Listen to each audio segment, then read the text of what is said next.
Kabilang sa mga hinahanap nating motor ay yung magaganda, matitibay, matipid sa gas at yung may malakas na makina.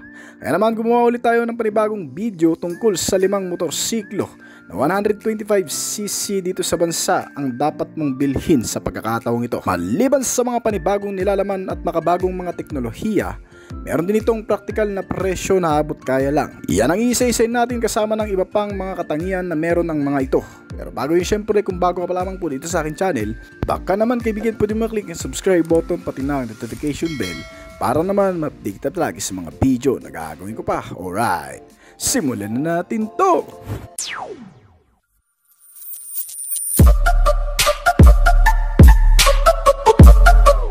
Number 5, Mio Gear 125. Isa pa sa pinakamabentang Mio series ng Yamaha ngayon sa bansa ay ang Mio Gear 125. Kadalasang ino-offer ng Japanese brand para sa mga taong naghahanap ng isang motorsiklo na magagamit para sa kanilang hanap buhay, delivery at city ride, na halos kasing laki lang din ng Mio Sporty at Mio I.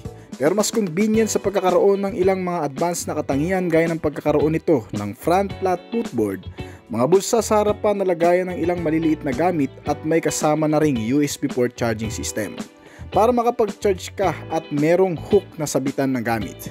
Gaya ng ibang mga modernong motorsiklo ngayon sa bansa, ang Mio Gear 125 ay nakakuha rin ng makabagong disenyo sa external katulad ng pagkakaroon nito ng kakaibang itsura na parang upgraded na Mio Sporty at Mio Gravis sa unang tingin. Pero mas ginagawang sporty looking sa pagkakaroon ng power decal sa harap at sa magkabila ang gilid naman ay ang logo nito. Meron itong maliliwanag ding mga ilaw na parehong LED type na, ang headlamp nito na may DRL at ang klasikong design ng tail lamp nito na naka LED type na rin. Pagdating sa kabuuang makina, ito ay pinapagana ng 125 cubic centimeter displacement capacity with single cylinder, 4-stroke single overhead cam at naka 2 valves. Meron din itong injected type na fuel supply system na nagre-resulta sa matipid nito kumonsumo ng fuel. Kaya nitong umubos ng 1 litro sa loob ng 40 to 45 km na layo. At isa pa, ang CVT type na transmission nito ay gumagawa ng lakas na 9.3 horsepower sa kada 8,000 RPM at 9.56 Nm ng torque naman sa kada 5,500 RPM. Kaya ang bilis nitong motor ay umaabot ng 110 km/h. Ang mga suspensions nito sa harap ay naka-telescopic fork habang naka-swing arm with single shock naman with coil spring ang sa rear. Makakapit din ang mga preno nito dahil sa ginamitan ng disc type sa front at drum brake naman para sa rear. Ang maayos at balanseng pagpapatakbo dito sa motor ay dahil sa mga naka-tubeless tires at makakapal na klase ng mga gulong nito, na may kabuang sukat sa front na 80x80 R14 at 100x70 R40 naman para sa rear tires. Ang motorsiklong ito ay mayroon ding kasamang shutter lock system sa ignition para sa karagdagang seguridad lalo na kung iniiwan mo lamang ito sa labas ng iyong bahay. Meron din itong engine check warning at pass switch for additional features. Ang kabuang sukat nito pagdating sa ground clearance ay umaabot ng 13.5 cm at may bigat ito na 96 kg. Magkaang dalhin at madaling maniubrahin. Sa presyo na abot kaya lang din ay sigurado makakabili ka na rin. Ito ay nagkakahalaga lang kasi ng 82,400 sa pinakamababang presyo depende sa lugar na pagbibilhan mo. Number 4, Suzuki Avensis 125. Nagulantang marami sa paglabas ng bagong modelo ng Suzuki noong 2022 sa bansa na tinatawag na Suzuki Avensis. Ang bagong modelong motor ng brand na pangkaragdagan sa kanilang street bike scooter ay kasabayan ng paglabas ng mga bagong commuter na 125cc sa bansa noong taong ding yon.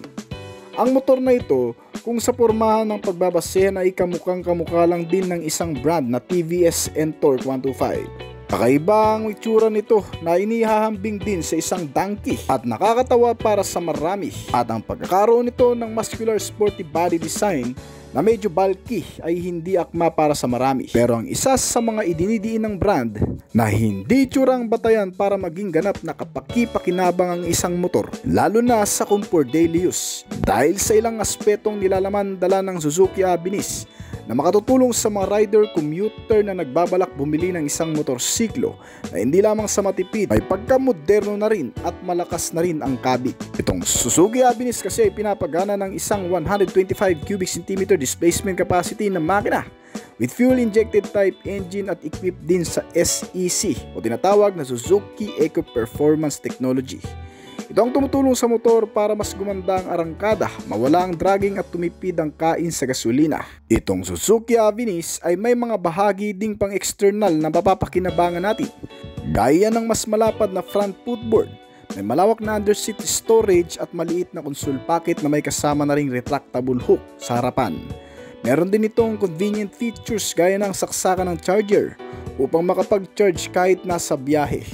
Ang mga ilaw nitong motor ay mga naka-LED type na rin mula dito sa headlamp at kasama ang naka-split type na tail lamp nito na may kakaibang disenyo. Sinamahan din ito ng full digital instrument panel meter gauge na nagbibigay ng mas comprehensive na mga impormasyon sa pagpapaandar nito. May kasamang engine check warning for safety, pa-switch at digital clock na para sa iba pang impormasyon. Kabilang dito ang fuel gauge upang mamonitor din ang konsumo, milyay para sa mga tinakbo at mga turn signal lamps kung saan ka mang direksyon patungo. Ang naiba nga lang sa modelong ito sa ibang mga motorsiklo ay ang pagkakaroon nito ng fuel tank o lagayan ng gasolina sa mismong labas ng storage compartment nito sa likuran. Meron itong 5.2 liters na full tank at kumukonsumo ng 50 km per liter sa highway. Ang mga suspensions nito ay ginamitan din ng matitibay na klase gaya ng naka-telescopic fork sa front at single-sided shock with coil spring naman sa rear. Kasama ang hydraulic system nito para sa pagpapaganda ng bounce nito kung maidadaan sa malulubak.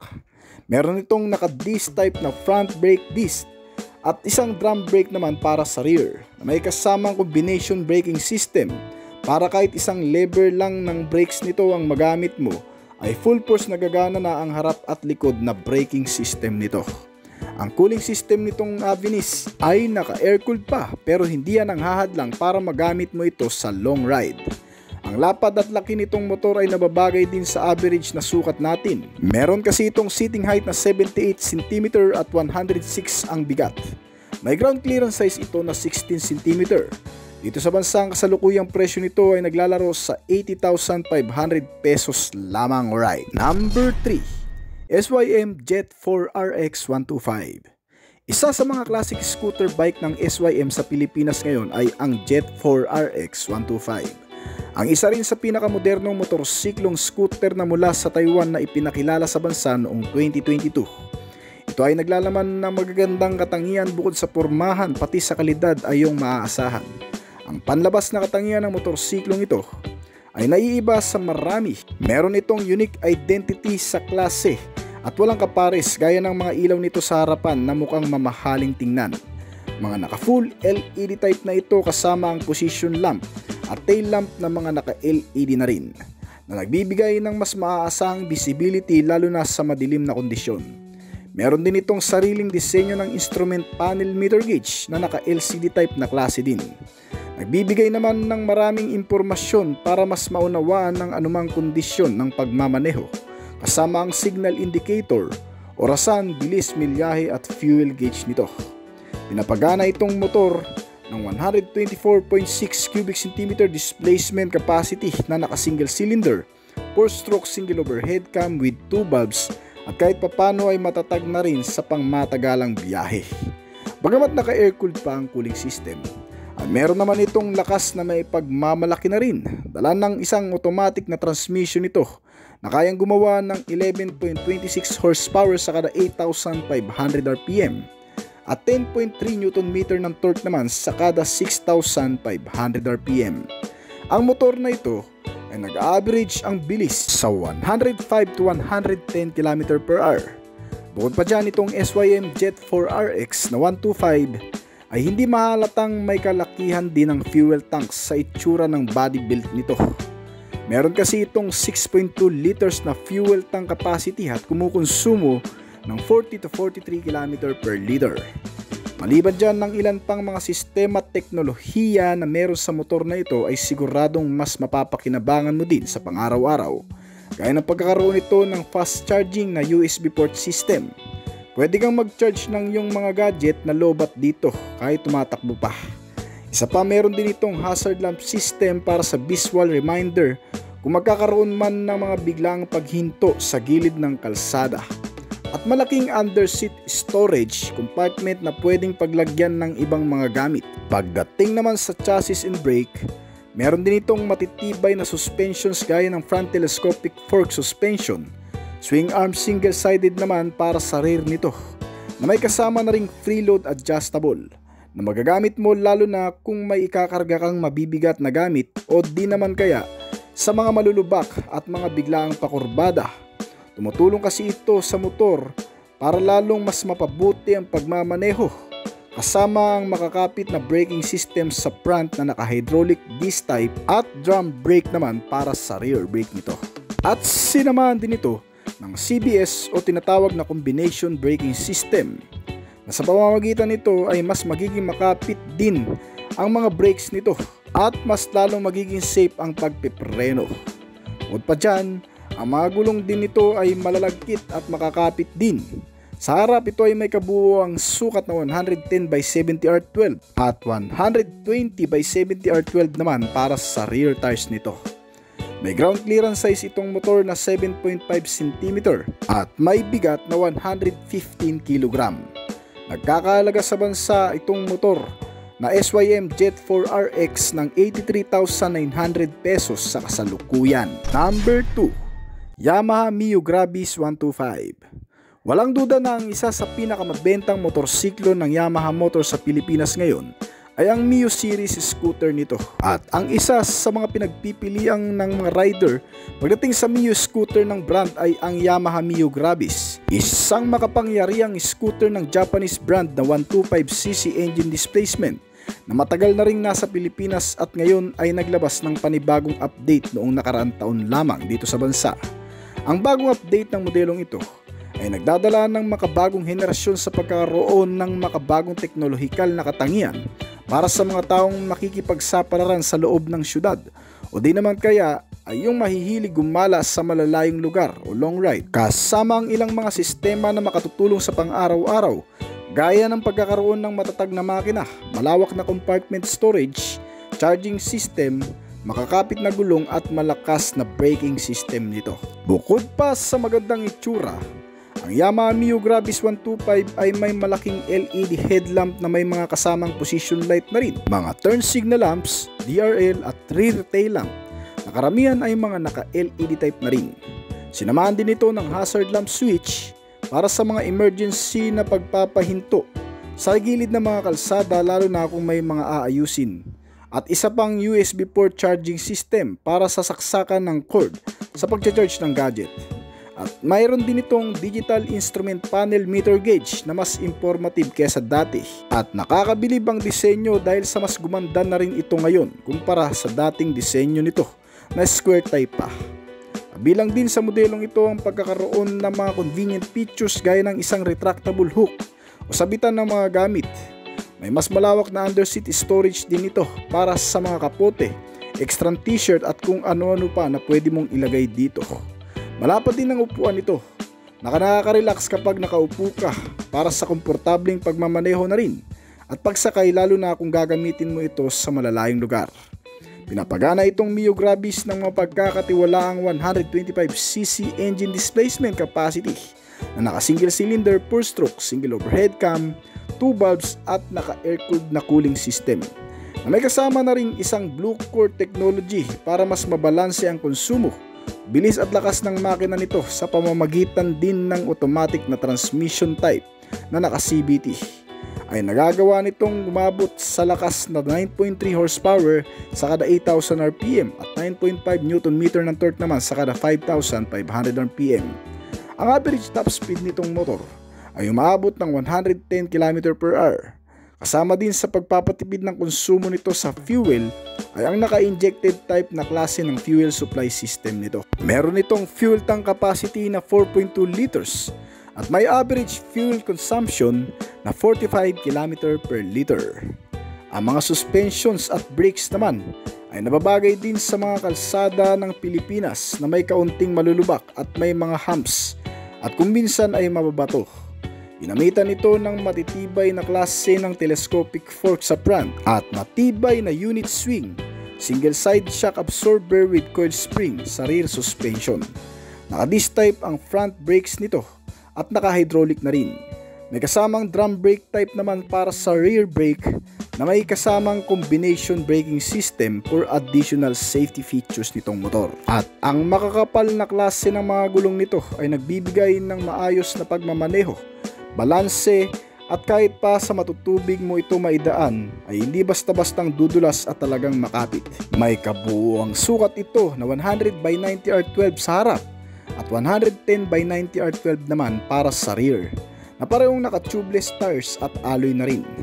Meron itong motor na ground clearance na sasapat sa mga sukat ng mga kalsada sa Pilipinas kung matutubig at mababato ay siguradong kakayanin ito. Meron din itong seating height na nababagay rin sa height natin na 78 cm at ground clearance size na 13.5 cm.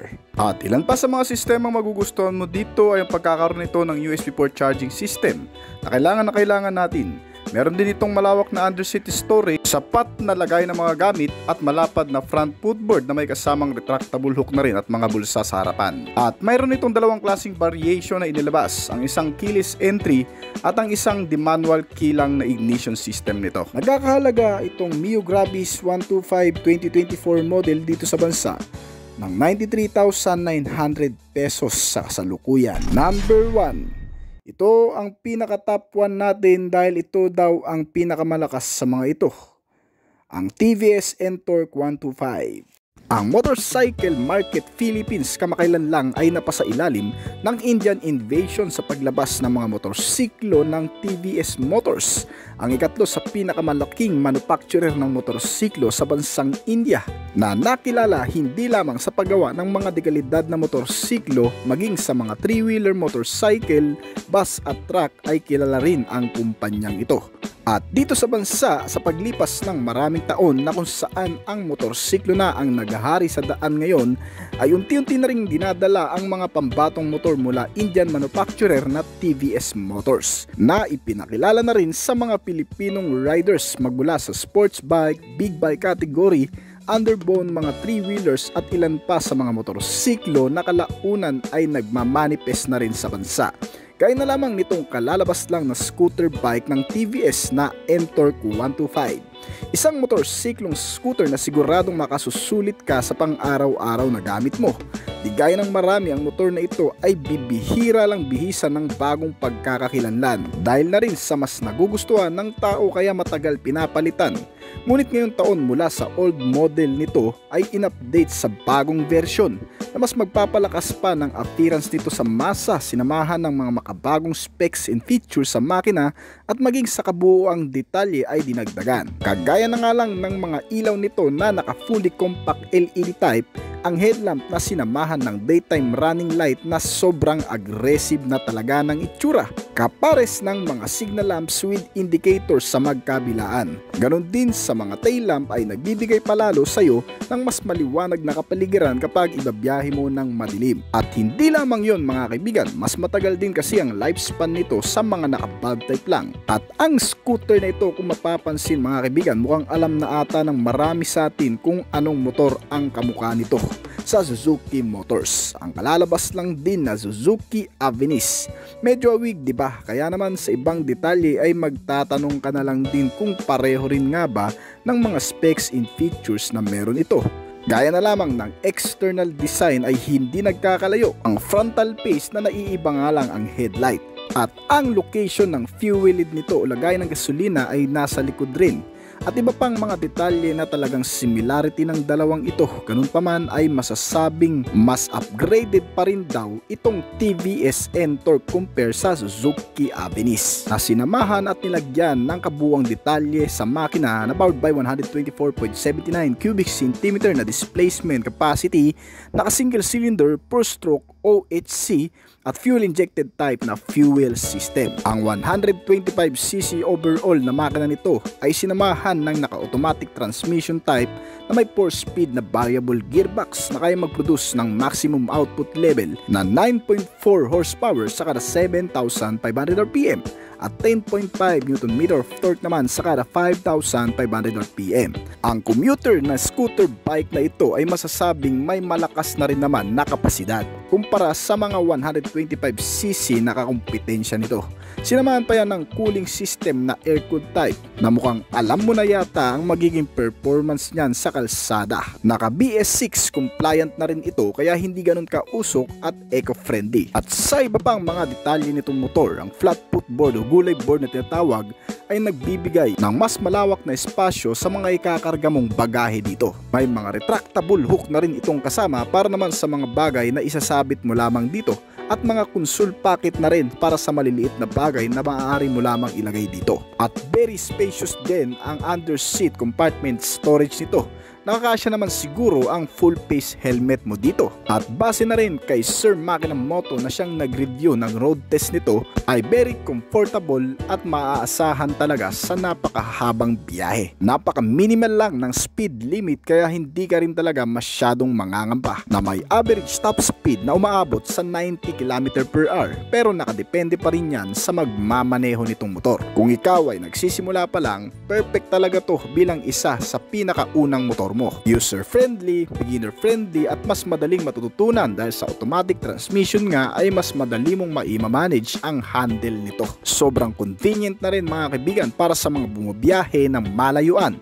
Ang motorsiklong ito ay equipped na rin sa USB port charging system. Dito ay pwede ka na mag-charge habang ikaw ay nagmamaneho. At speaking sa malayuang biyahe, sobrang reliable na rin sa pagkakaroon din ito ng fuel tank capacity na 5.8 liters. Sobrang tipid sa gasolina na umaabot sa 56.23 km/L ang nakukonsumo ng motorsiklong ito. Kaya kung ilalaban mo sa ibang motorcycle brand na may 125cc na motorsiklong scooter, tiyak na mas panalo to sa patipiran. Bukod pa dyan ay may mga ilang features pa na sobrang upgraded na rin ito at babanggitin na rin natin.